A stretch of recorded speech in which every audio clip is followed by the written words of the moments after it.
and welcome. Hello. Hello, and welcome to the 100% Real with Ruby podcast. Today, we got a double dose of the most amazing people when it comes to putting the truth out there without sugarcoating it. And I think our industry needs a lot more of this because it is so easy, especially this time of year, to go scrolling through your social media feeds, seeing 12-week transformations, 6-week transformations, seeing people with before and afters. Like I just saw someone post up one of their boot camp sessions at the end of it. I'm like, yes, this is awesome to praise. Like, this is all great shit. People are making amazing choices to change their lifestyle. But the thing is that a lot of people then aspire to that and they want to go and do the same thing, but then they end up recycling the same story.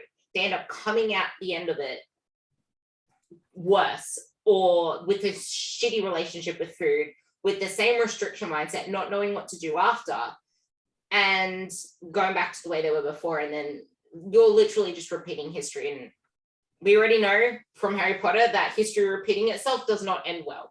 I love Harry Potter, and I hardly ever make analogies to Harry Potter, but I literally just heard Harry Potter in my head saying it's history repeating itself. But I have Kenny and I have Sarah Lipton here, and I'm sure you both face the same bottlenecks as me when it comes to teaching our clients that you can't rush the process. You can't force the process. So I'm going to hand it over to you and let you guys kind of dive into the whole not rushing the process thing and why it is important to get yourself ready first, because that is actually how you rush the process, because otherwise you're just extending it in the long run.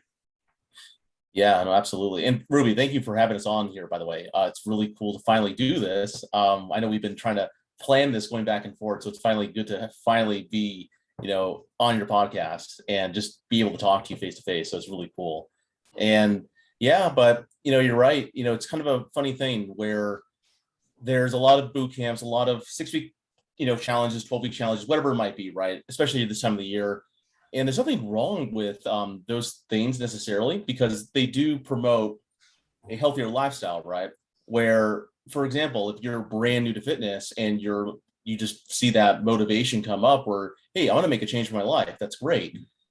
But the issue is that there tends to be this misunderstanding to how quickly your results can happen. And those transformations that you typically see within a very short period of time, they can result, not for everyone, but there comes there's pros and cons to it. So whenever you put your body through a massive, very quick change, there's things in the background that are happening, things that you don't probably recognize or even understand. And when we see this mainstream diet culture, where there is this push to lose 40 pounds in 30 days, or lose really these massive numbers within a really short period of time, that's a very high stressor on your body. And there's a term called yo-yo dieting, where people yo-yo between these challenges, between these quick fixes, whatever it might be, and it can wreak havoc on your hormonal health, which is what leads you to having this unsustainable lifestyle. Even though your goals, your intentions are great, there needs to be, at least in my opinion, I'll let Sarah also dive in on this, a deep understanding as to why it is actually better to gradually take your time with transforming your overall health. Yeah, I 100% agree with that. I would say it's funny. A lot of times the reason why we get so caught up in wanting to get results so fast is because we're tied to an outcome. We're not tied to the process. And as a society, we don't have a weight loss problem, right? Like losing the weight is easy. That part is easy. Everybody can do it. You can, drop your calories super low and the weight will come off. But the problem is we have a maintenance of that weight loss that is an issue because you cannot prolong it. Diets don't inherently fail. It's the dieter that fails because it's hard to sustain. Coming from a similar background in terms of doing cardio all the time, eating super low calories. I would say for majority of my adult life, I don't think I even really started eating sufficient calories until I was, like I want to say 26, to be honest. So for a majority of my adult life, I was in probably between 900 to 1200 calories, and was wondering why on earth my body wouldn't respond to anything that I was doing in the gym. Because we, like Kenny was saying, we downregulate hormones, we upregulate cortisol. Like it becomes a perfect storm for making it really, really hard to lose the body fat. And what ends up happening is you might notice, like if you have done, numerous diets, like all the diets are essentially the same, they're restrictions, right? It's just a different label on that diet. You might find that the rebound is a lot harder, or that you have a harder time losing the fat this time around. One of the biggest things that we ask a lot of clients on consult calls is, what have you tried? And oftentimes they list, well, man, I've tried everything. I've done it all, right? Like I can't name on two hands what I've done. And it's the next question is, well, how did that work for you? And oftentimes it's like, this is why, people come to us, right, for help, because they found themselves in this sticky situation where their bodies are no longer responsive, or they're eating less calories, but still gaining weight and gaining fat, because we've spent so many years tied to an outcome and not tied to the process, which is so, so important. I can promise you that tying yourself to the process is what's going to make it much more enjoyable. I know that we all want results. We all do. I am in a similar boat. Just because I'm a coach doesn't mean that I'm immune to having those feelings. I've been working on hormonal healing for the last 8 months, and it's extremely hard to tie yourself to a process that doesn't necessarily give you the immediate result that you're looking for. And it's that instant gratification that social media shows us that often drives a wedge between what we actually should be doing versus what we are doing. Thank you. Thank you for mentioning that process as well, because I mentioned a couple of times I went through this, like I'm at the end of it now. Like I'm eating heaps and I'm staying lean and I'm getting the result. Like my body bounced back straight away after just 1 week in the gym after the lockdown. And if I was in this position 2 years ago, that would not have happened, because I did the same thing, except it took me 2 proper years to get myself back, because I did 2+ proper years of 8 to 8 back-to-back shows of figure competing. And people don't realize that the harder and the longer that you diet, that same time frame needs to be on the other end of it to actually heal yourself and get yourself in a position. And because everyone's always spitting out, you're not sticking to the diet, you're not sticking to the plan, that's the only message that's getting out there. And then on the other side is these woo-woo people saying calories don't count, and it's not about calories, it's about hormones. But in the messy middle is the place where, okay, you are probably not sticking to your diet. Exactly, that's 100% guaranteed, because if you're trying to restrict, you're 100% not sticking to it. But then on the other end, actually, there are people that are in such a stressed out state. Their body is fat loss resistant, as we like to call it, which I love, because you used the term that I always used to use too, but I stopped saying it because no one understood it. But you are fat loss resistant, because when your body is stressed out, your cells start to shut down. So then you have, like, cells use energy to function. If some cells are shutting down, they don't need that energy you're eating. The others do. So whatever you're consuming, yes, it's a calorie deficit on paper, but your methods that were extreme has now led to these cells shutting down. So your body is inevitably using less energy. And Sarah put this post on her wall, and I loved it. It was, if you find that you are constantly trying to diet harder, work out harder, hit the cardio machines harder in order to elicit change, and that doesn't seem to be working, maybe you need to listen to your body. And it's something that I'm going to actually get Kenny to dive really deep into. Is he mentioned hormonal downregulation. that also means that your digestion isn't going to be doing the same thing as well, because your digestive enzymes now don't have the energy to do what they need to do. You don't need your digestion to survive, but you do need your brain, your heart, and all your other organs. So without that gut doing what it needs to do, how are you actually meant to see results? And if you're telling yourself the same story of, as Sarah was saying, so Sarah can then dig into this after Kenny digs into that. As Sarah was saying, if you keep telling yourself, I've been doing this for years, I've always done this and I can't see results. Well, that's exactly what Sarah was touching on. You are too attached to the outcome to even let yourself start to see results. Yeah. And, it's funny, there's this, dichotomy between aesthetics and health. And, we all want aesthetics. I think aesthetics is very heavily pushed in today's society, right? From magazines to Instagram to Facebook.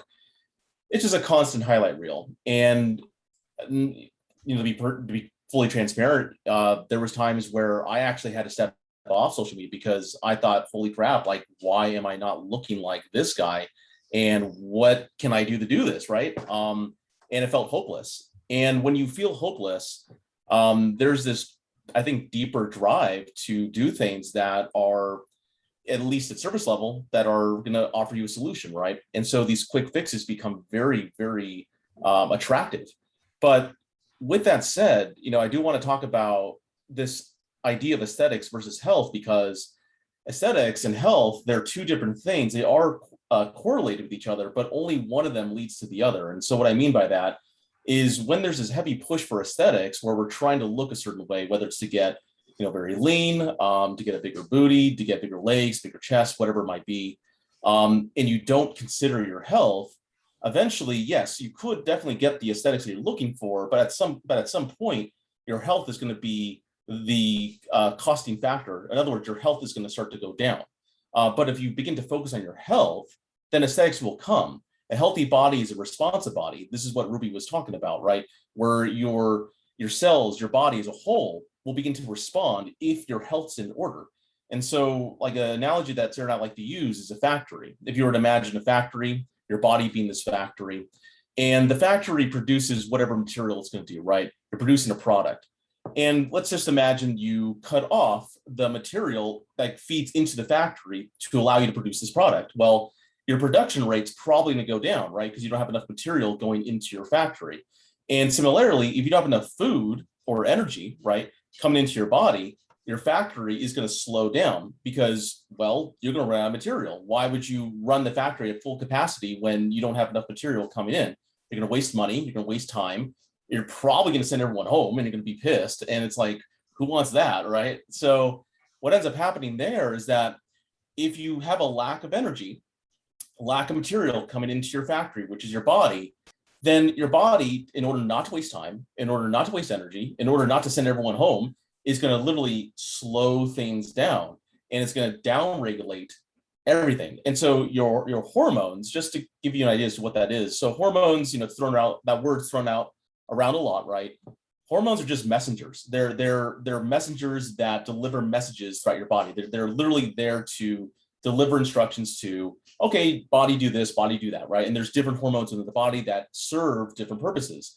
And so when you have a down regulation in energy, meaning that you're restricting your body of this material and your factory is running at full capacity, that doesn't make any sense. Your body is going to slow things down. And when you slow things down, everything slows down. Your metabolism slows down. Your ability to digest food slows down. You're going to start feeling probably really crappy. You're going to probably feel like, oh, I need to fall asleep right now. You're going to have energy crashes. Your brain fog's going to skyrocket because everything is quite literally slowing down. And we don't want that. Instead, what we want, and I would imagine if you want to have a very high productive factory, you would want material coming in and even flow so that you can start to produce more product, right? Because what kind of factory owner would want to have a factory that's not producing product? Like you're wasting money or losing money, you're wasting your time, and your workers are going to be pissed. So with food, you do want to have an abundant amount of energy. Amount of energy that aligns with your lifestyle. So with that said, obviously everyone has a different lifestyle, everyone has different goals. And depending on what your lifestyle is and what your goals are, the amount of material going to your factories can be different. But understand that just like any business, like any other factory, the factory can expand, right? So in other words, if you add another material room to produce more product, well, guess what? You're going to need more material to come in because your factory's growing. And this is how your metabolism functions. If you bring more food in, your body's going to, as the factory, is going to have to say, oh, wow, we can produce more product. So we're going to produce more product, and it's going to begin to upregulate everything. And so when you have a lack of food, a lack of energy, your body needs energy to not only survive, but thrive. And so if you have a lack of it, then expect your health to begin to go down. Now, obviously, there's ways to control an energy deficit, right? Like we can control this and have you gradually decrease your energy if we're trying to lose fat or whatever we're trying to do, right? But if, like Ruby was alluding to, and like what Sarah was alluding to, if you stay too low too long, or you cut this really fast, then things are really going to start to become jacked up, and we don't want that. And so, like for me, for example, I've been dealing with a gut issue, and I've come to the end of it, I would say, but I've been dealing with it for, God, I don't know, 7 months now, and it's been terrible. And, my issue was primarily because I was eating too much. So there's also possibility to put too much material into your body, right? Such as binging or such as just overeating. And so these behaviors where you restrict your calories really, really high, and then there's this unsustainable lifestyle you're living, and that desire to want to eat is going to skyrocket, and you binge over and over again, because that has happened to me in the past. It really messes things up. And so with the gut, your gut is the second brain. Like it is quite literally the place where everything you consume is being broken down and is eventually going to be distributed throughout your body, right? All the food you eat, whether it's proteins, whether it's carbs, whether it's fats, they all serve a purpose. And hopefully your gut health is okay. But if you're doing things like, for example, what I was doing, which was eating way too much food too quickly, or on the other side of the spectrum, just not eating enough and putting a lot of stress on your body, stress being either mental or physical. So for example, if you're someone who is eating very little, but saying, well, shit, I got to go to the gym like 7 days a week or 6 days a week and go pump some iron or whatever the hell you're doing, that's a lot of stress in your body. So imagine this, your factory is at the highest production rate you could possibly imagine, but there's no material coming into the factory. Like you're going to probably burn out your machinery, right? You're going to probably shut that place down quicker than you can say hello, right? And we don't want that. So with that said, gut health as a whole, you want to make sure that you're healthy in general, but it requires, at least in my opinion, eating foods that not only do you enjoy, but digest well. And the way you can tell if you digest well is, do you feel brain fog? Do you feel lethargic afterward? Are you bloated afterward? Because there are certain food intolerances we may have, but also not stuffing your face, like just eating, I guess, this is different, purely subjective, right? Like good amounts of food throughout the day and not just engorging food at one sitting, right? And also making sure that you're eating in a stress-free environment or as stress-free as it could possibly be, right? So like for Sarah and I, for example, we will advise clients to literally take deep breaths before they eat, to, go to a place where, hey, there's no stress from your job, from your, husband or wife or whatever the hell's going on, right? You want to eat in a state where you are stressed or as stress-free as possible, because that can also affect you, which I'll let Sarah dive a little deeper into that, especially with Thanksgiving coming up and all the holidays, because people tend to stress about those things. So, yeah. I just wanted to touch on something that you said, because not like he first alluded to the fact that you also need to fuel for your lifestyle. A lot of mothers out there are not office workers. They're running around, they're doing their duties, they're working on their feet. There's a lot of retail workers that are on their feet all day. There's people that do cleaning jobs. There are people that are very active day to day. Now, on the other spectrum, actually with that spectrum, like bring that into it. Now, I need to make sure that I train 5 days, 6 days 7 days a week. I need to do this group class. I need to add on some HIIT because I didn't feel smashed out enough after my workout, which I see all the time. Like, I'm not exhausted enough after this workout. That wasn't hard enough. I still have energy. Like, one of the most, like, a common thing that I see with people in this mindset still, which I really want you to go into the mindset side of that too, Sarah. But the mindset of that outcome still is, oh, well, I had more energy today, so I'm going to chuck on this HIIT session. Oh, I had more energy today, so I went to the gym anyway and did a HIIT session, or I did a group class. It's like, you have these stresses coming in. You want to lose weight. You've already come in from this big stressed out environment, which we're already diving into right now. When the body is stressed out, it is not going to be digesting food properly. It's not going to be assimilating, as in breaking down and using the minerals, the vitamins needed to actually burn fats, burn carbs, build muscle, burn fat, burn carbs, and it just becomes this clusterfuck. So you're muted. Oh, yeah. Thank you. I can go on for days about that. So just a quick caveat too, just with what Kenny said. I don't want this to go like I don't want this to be misconstrued. So when he said that he was eating too much, like, don't get this idea like, oh my God, if I eat too much, like, I'm going to have a gut issue eventually. Understand that Kenny's intake was probably the amount of food that I eat in 4 days. And my intake was not low. So just understand, like, oh, well, you're having me eat more. Like, I don't want it to become a gut issue. Don't misconstrue that. Like, he was eating like a ridiculous amount. So this is where the problem comes in. Thank you, Sarah. Yeah, I was eating about, oh God. And I'll never do this again. I think eating 5,000 and 5,500 calories per day.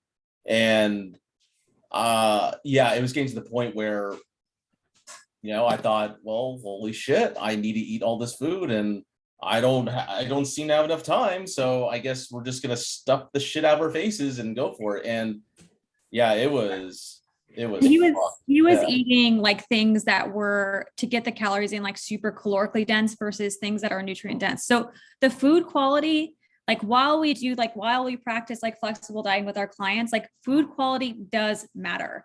Like the 80-20 rule, like should be, followed because you want sustainability, but just understand like food quality does matter when it comes to overall gut health and just overall health in general, hormones, everything.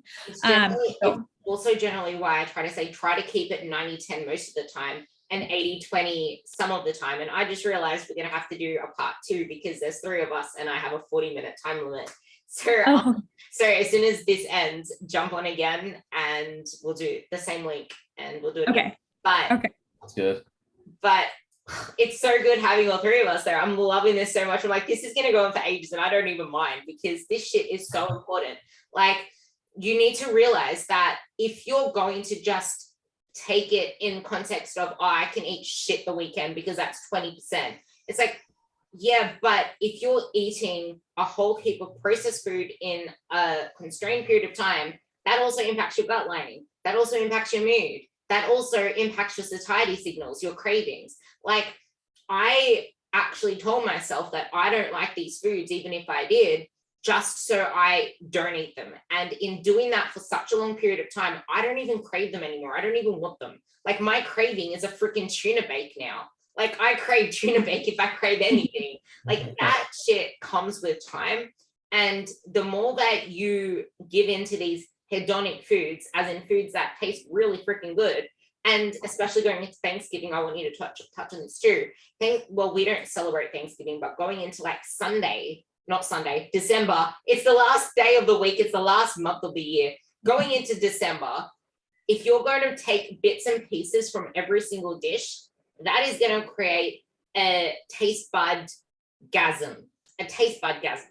And you're just going to eat probably 3 times what you can actually allow into your body because that shuts off your satiety signals because dopamine. Yeah. So I wanted to go back to what you were saying in terms of like people going into workouts, and then we'll get into like the Thanksgiving and the holidays thing, because that one hits home for me super, super hard. And it's why I am where I am right now.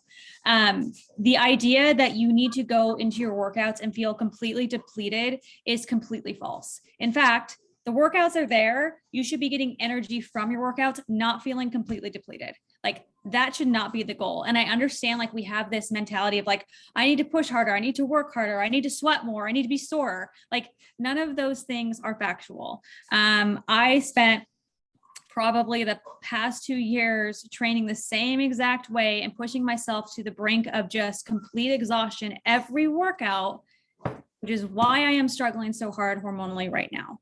So eventually those things do catch up with you. Like if you're not there yet, you continue down the path that you're going down, it will catch up with you and you will struggle really, really hard and you will have to do things to correct it.